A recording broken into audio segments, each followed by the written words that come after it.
let's go back to the beginning, Saina.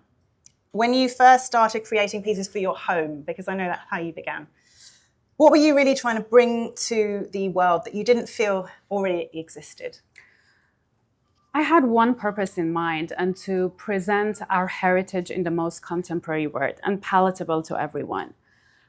Starting with carpets, it was a very bland space, and we elevated it with the Persian carpets, a kind gift from a dear, dear friend. Everyone knows Persian carpets, and in the past, the carpets drew inspiration from our surrounding. They would get inspiration from Persian gardens. The nomads would weave it by looking at the animals, so you would see a lot of animal shapes when the carpets come from nomads. My obsession with craft started looking how craft is turning repetitive. Our carpets are turning into machine carpets. They don't draw inspiration from day living. And I was like, how we can tell the story of our times in the most contemporary way. I would say that's how our homeward journey started, how we can tell beautiful heritage stories, but in a way that looks modern and you can present it on the table of today that doesn't look crafty and overdone. And it was a pain I wanted to overcome. And it's not only about our craft. I thought there are so many nice things in our Eastern culture. We have gluten-free cookies, but they're not presented in a beautiful way. Look at panettone. Like, no offense to my amazing Italian friends, but like, it's not the tastiest or healthiest sweet, but the way they put it in the Dolce & Gabbana boxes and they gift it to you. I wanted to do that for our sweets. So our journey started very simple, how we can box the most beautiful gluten-free sweets and present it to our community, because I always had them at our parties. And one thing led to another, trying to find a designer that can design a ladder-like box for us, inspired me to do the plates, and having that artisan make the plates was like, why not make it with rack ceramics? Why not make it a Dubai story? And the journey of our plate started. And our homeward story was a purely, again, Dubai support, our friends at Third Line, our friends at Montreuil, one thing led to another, till we sat at a table with Rami Al Ali, another dear friend of ours. And I was telling the story to Imran Ahmed from BOF. His always question is, what's exciting you? And I was like, I'm doing this, but you know how I love fashion and how I want to wear my heritage, but not in the big sleeves and crafty ways. I want it to be wearable to the office and pieces that you can carry throughout the day. And he was like, what's the next step? I'm like, I have the vision. I know what I want to do, but I'm a mechanical engineer. I don't know how to do tech packs, how to make patterns. I was like, I have the best designers to introduce to you. And he connected me to two finalists of, I forgot. LVMH. LVMH. They were LVMH Award finalists. We clicked on spot, and voila, the fashion was born as well. I mean, you know, the way that you explain it is this, it's a very, very beautiful but very organic way of becoming, way of being. And I think it also speaks to your commitment to craft. And, you went to the best people, you really did, you did your homework. You've created a brand with this amazing level of consideration and that kind of precision that's very rare so early on. I want you to unpick for us, how important is that for you to get it right from the beginning? I'm a perfectionist. It's a big brain saboteur that I'm trying to overcome at times. But when I want to come out with something to the world, I wanted it to be perfect. And I've been, thanks to, again, amazing friends in Dubai, I've been exposed to high fashion houses. Like, I've been to the fashion shows. I would buy their pieces. And I wanted to have pieces that you collect, not consume. I was never a fast fashion girl. And I wanted to say, this was from Kim Jones, this was from that collection, of particularly Fendi, because of an amazing friend of mine, Kate. She's not here, sadly, today.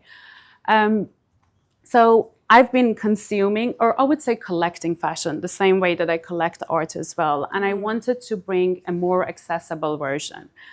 And years of corporate taught me how to set it up right, how to learn from the best practices in the industry, how to set the supply chain right from the beginning. And I was like, I want to make them in Italy. Mm-hmm. Even though it's a Dubai brand, we can transition to it later, but I want to make the pieces where Fendi makes. How can I make it happen? And I set it out there. And honestly, another Dubai story. The CFO of Armani Group introduced us to this person and that person, and we ended up producing there. And I was like, I love the fabrics of a lot of the brands when I touch them. Went to Milano, Nika, connected to this and that meal, and we ended up buying meals from a lot of these big fashion houses.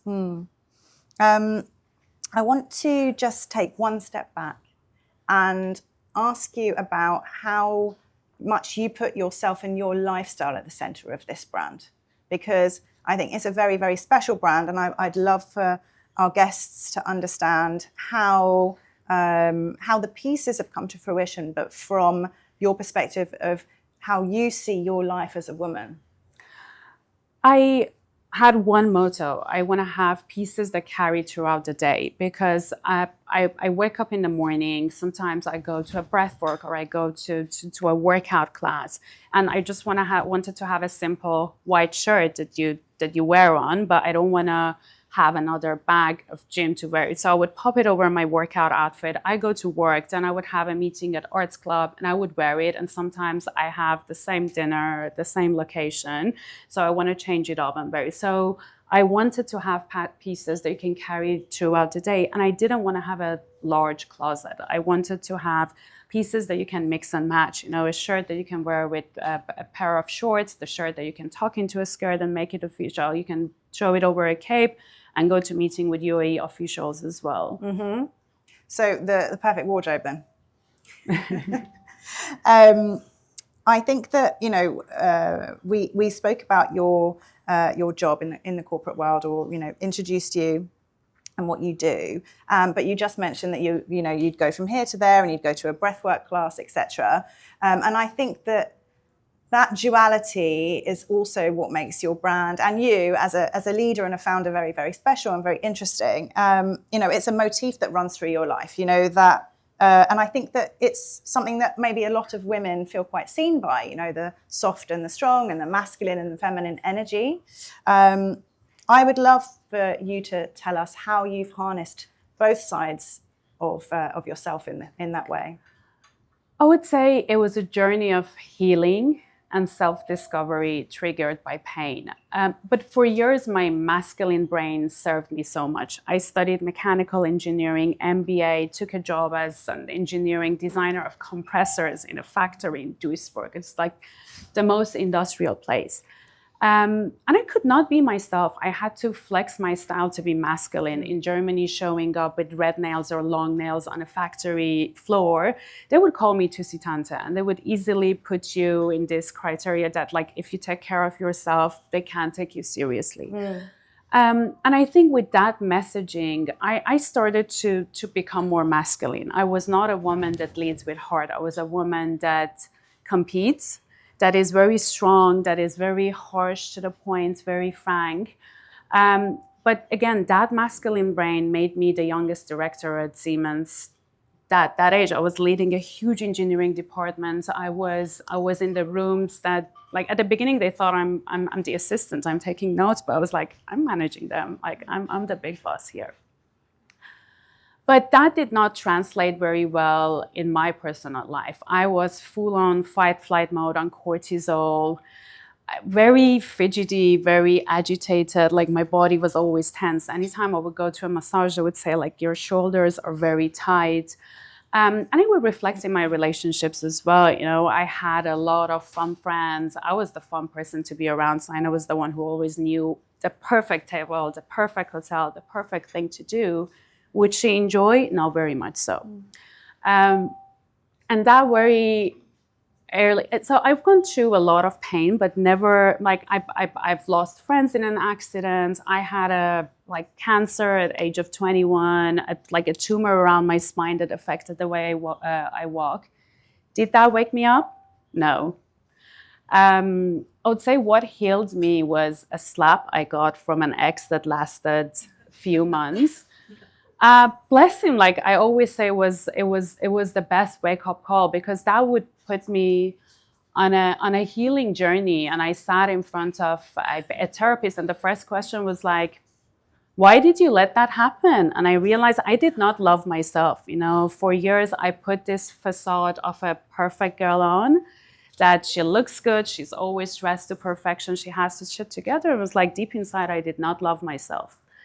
And I think from there, the journey of self-love and self-discovery started, to fully realize, who am I? The healing started with my marriage, with my amazing husband, having kids. But like slowly, I was healing from inside. But anytime I would do a healing modality, it was like, your sacral is so blocked. Like there is a blockage. And it took me like 2-3 years to sit on it, like do Reiki, sit down. But the blockage was not there. I would say that life force would not follow through till we were in Tulum. And one day I woke up at 3 a.m. and I called my therapist after 7 years of like not speaking, like being out of that relationship, going through healing with my brain. And she was like, Saina, you need to heal. And it's the time to move from your brain, because you're justified. I forgive these people. I forgive my parents. I forgive my love. I have it all together, but again, with my brain. But it's time to tap into your body. And once you heal from within, then you can create. You have to create. The journey needs to start with creation. I was like, where do I start? And she was like, what's your purpose? I was like, I want to present our heritage in a contemporary way. I want to bring it forward for the generations to come. I want to put Dubai on a map. I was like, write all of them. Write your purpose. What's the first next step you want to do? You want to change something. You need to shake it. What's the next step? Start with something. I was like, I want to make Persian sweets. So I was like, we made Persian sweets. And she was like, what else? I was like, I want to bring my culture to people. What's the next step for that? I want to throw a party at Arts Club. And like, it's a Nowruz party, let's invite everyone. So one thing led to another, and then we did a, and I was like, I want to do something at Courtyard, because it's beautiful. It speaks to every culture, like Indians relate to it, Iranians relate to it, Spanish people relate to it. They want to have a siesta there. And that's what the owner told me. It was like, give me a space. I want to do something here. I want to sell my sweets here. And from that location, being inspired by that location to sell that, it was like, let's do a photo shoot here for a wedding. We did a spread. The royal family of Iran saw that picture, and they asked us they commissioned us last June this year to do the spread for them. And just, it's been a flow, it's been just rolling without me pushing it, but it all came from the minute I healed from within and I started to create. And the more I tried to create, I realized there is a lot of pain still within. And it's for me, you release it. And it's like sometimes even karma that I have to release for my grandparents and what they've been through as well. And it's stored in the DNA and it's stored in my body and it's coming out. Prior to launch, I would call Saina an amazing friend. Like, Saina, it's like, it hurts like that. Like this happened with that supplier and this happened. And I would sit with it, or I would sit with a person that's holding this space. And I realized these are, like, that's what my grandma went through. It's like that happened to them. They lost a lot of things. And I have to, as you expand your vessel, you have to go through all of the emotion yourself and heal. And the more you heal, the more everything falls into place for you. So would you say that the more that you create, the more you heal? Absolutely. That's so beautiful. I want to say thank you, because that's a really incredible story to share. I'm sure it's probably really hit, a lot of people's, a lot of people in the heart. So I think that it's very open and vulnerable of you as well. And I think that you're the best journalist. You bring it out. That's very sweet of you to say. But I think, I was saying to somebody earlier, if you don't create things with heart, they can't be loved with heart. And I think that it really does show in this, in what you put out in the world. So, thank you. I wanted to take you back a little bit to your childhood as well, because I know that when we've spoken before, you've talked about how you grew up with very much two sides as well. So you would like read your read pattern magazines, but you also had this very Germanic, orderly side. So can you tell us a little bit about that? I did a test called Meet Yourself. It's run by a professor from Cambridge University, and the results came back showing my genes, which you can translate into soul purpose, are extremely creative, and a lot of people orientation. But I grew up in a system that wanted me to be a doctor or an engineer. And it's all about math and physics and perform. You have to perform to be loved. You have to be great at school.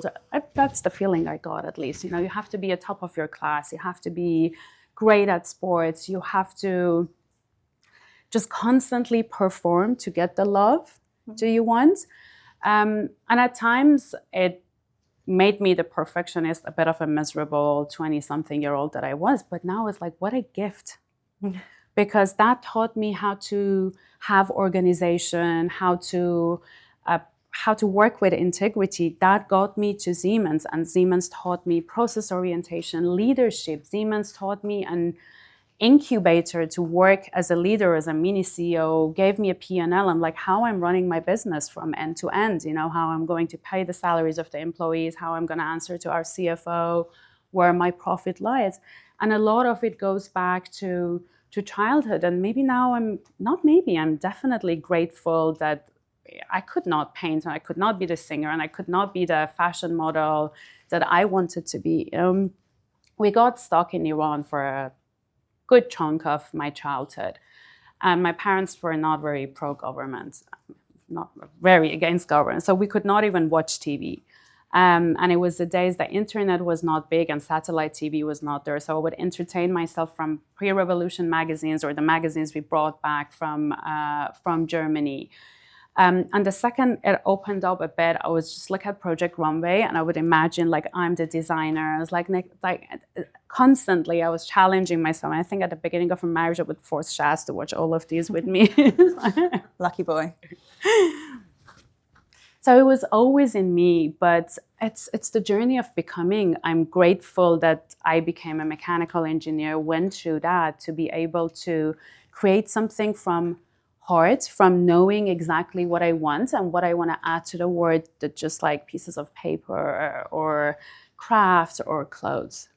And tell me how the creative side that you've awoken in yourself, tell me how that helps you lead in your corporate, in the corporate world, in your corporate role. The two worlds are way more connected than we imagine. Yes, I run control systems and digitalization. It's funny, one day we had a celebration at DIVA, Dubai and Water Authority, for bringing the first AI-based controller. So AI in one of the stations of DIVA, we control everything with AI. So the electricity is generated purely by AI. So we had a big banner celebration. I was in this suit, and then I had to go to a studio. We had a shoot for our homeware, like roll the sleeves, get dirty, and do all of that. This word humbles you, makes me treasure what I have in the other world as well. I never complain, you know, after seeing the gifts that I could translate. But also that leading from my heart made me a way better leader. You know, before I was pushing and it was all about, yes, Saina delivers results. You know, she meets all the KPIs. The team is top of the line. Now I meet the KPI by my team. The results just came on 16th of March, has the highest engagement survey results. Like we have the SE benchmark, we have the Middle East benchmark, and we have my team's benchmark. It's like high engagement, work-life balance, opportunity to growth. And I'm growing with my direct reports and with my team as well. We came a long way. When I took over the role that I have today, we could not communicate properly. I worked with a coach, they work with a coach, and they tell me we are better husbands as well. We are better fathers, we are more present. Now we work with purpose. You know, I constantly ask myself why I'm doing this. Okay, we are transitioning the energy, we are energizing the society. And I continuously repeating it to my team as well. Look what we did, send 15 people home to be with their families when the power plants had to be evacuated. Just constantly remind yourself why we're doing what we're doing. And how easy do you find it to code switch between this world and that world? Or do you now feel like you're just fully immersed in both and you just are? There are a lot of similarities. So there we serve customers, here we serve customers as well. Building trust with the customers is the same in the same words. You need to have credibility, you need to have reliability, you need to create intimacy with your customers, and you need to not to be fully self-oriented. So you get the formula right. It's the same in both worlds. At the end of the day, we are leading people, we are leading businesses and processes. If you have the processes in place, if you enable and empower your team to do that, they can get the job done. I would say supply chain management, there we deal with blade and vanes and relays and switch gears. Here we deal with like bottoms that come from Madagascar or silk that we are sourcing from that mill. And that. At the end of the day, it's the same. So to me, my brain is in leadership mode. I'm leading my life, I'm leading the job at Siemens, and I'm leading Ilái Sarái. And I would say the code that you need to master is leading yourself. Once you lead yourself, and once you're able to lead with heart, everything else would follow. In any world that you lead with purpose. That's incredibly good advice. You are operating on very, very high levels of success across the board. So like we've discussed, you're a VP, you're a founder, you're a wife, you're a mother. I want you to tell us about your wellness and your breath work and how all of that helps your inner life. I'd say before that is having great girlfriends that introduce you to all of that. Having Saina, having a huge support system, having Sam consulting and helping me nonstop on the brand. So I would say the first round of self-care is like if you constantly sit in a hyperbaric chamber or do the breath work or sit in sauna, you can't get it done. I drag my friends so go to sauna every time. We had a lot of our meetings with any of the lovely, amazing women in my life, and obviously the wind behind my wings, Jara, in saunas. So just like make it a social thing, so don't make your healing to be alone. We do breath work and circles together, and like whatever we learn, we share, we bring it to the community. We try to have circles, and it's beautiful when it's shared, when you all grow together. If it's individual, if it's just on your own, it's a tool I use. This morning I was doing breath work. The second I woke up, I know how to regulate myself. I know how to use cold, how to use heat to my benefit. But the key to well-being is community. Well, in that vein then, I would love if you could perhaps guide us through a few breaths here. Absolutely. Let's see what's alive in us. I would make it simple. And as I said, the key was to understand what's alive in your body. Our bodies are the biggest vessel, and we are so brain driven, and we try to justify and overthink everything that we lose the compass that it's given to us. And at times I get annoyed, no offense to people who wear whoops and all, but I'm like, why you delegate your compass to an outside tool to tell you how you feel in that moment? Why not to tune inside? And what I use is I just close my eyes and I imagine a feather is falling from the top. And I try to picture it coming down, and I see where it lands. Today it's landing in my heart. And I ask myself, how does your heart feel? And I just breathe into it. Take a deep breath, feel into it, and see what's alive in me. How am I feeling today? What does this sensation trying to tell me? And what can I do about it?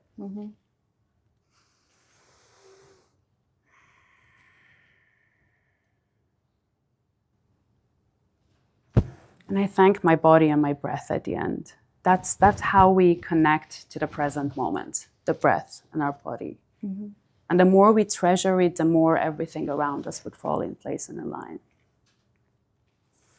Thank you, Saina. Thank you. Thank you. I'm going to have a final note and just kind of bring it to everybody's attention that, the driving force and the tagline of Ilái Sarái is the art of becoming. And so the final question that I have for you is what for you still feels like it's in that process of becoming?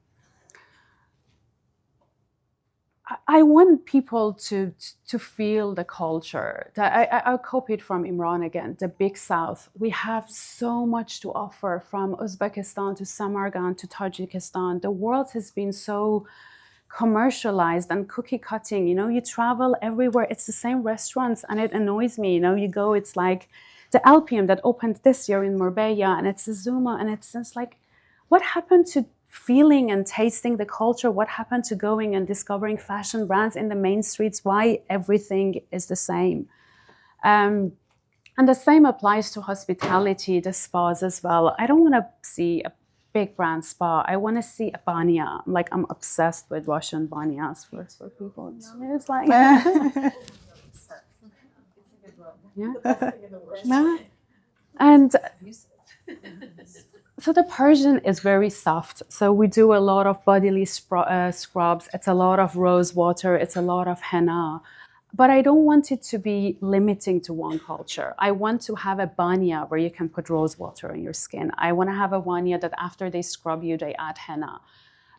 Just like Dubai, you know, I want to have a hospitality brand, a spa to start with, where it's a mix of all cultures.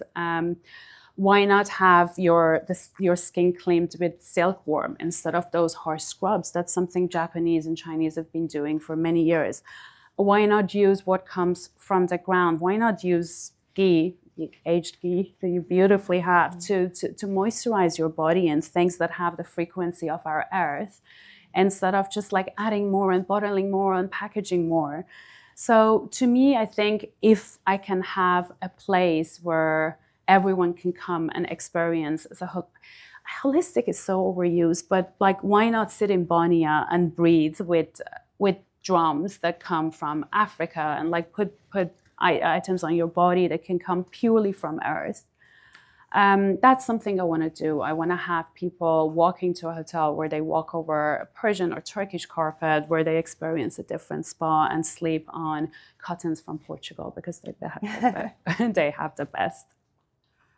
Well, if I've learned one thing from you over the last few weeks of getting to know you, is that when you put your mind to something, it's definitely going to happen. So I can imagine that this is going to come to fruition sooner than we think, possibly. But I want to say thank you again. Thank you for sharing your beautiful story. Thank you for your energy, your incredible artistry. You know, it's been a real genuine privilege getting to know this brand and getting to know you. And I hope that you guys leave feeling inspired and you know, discovering this beautiful collection that we've got over here. So thank you. Thank you, Olivia. Thank you for being here. Thank you.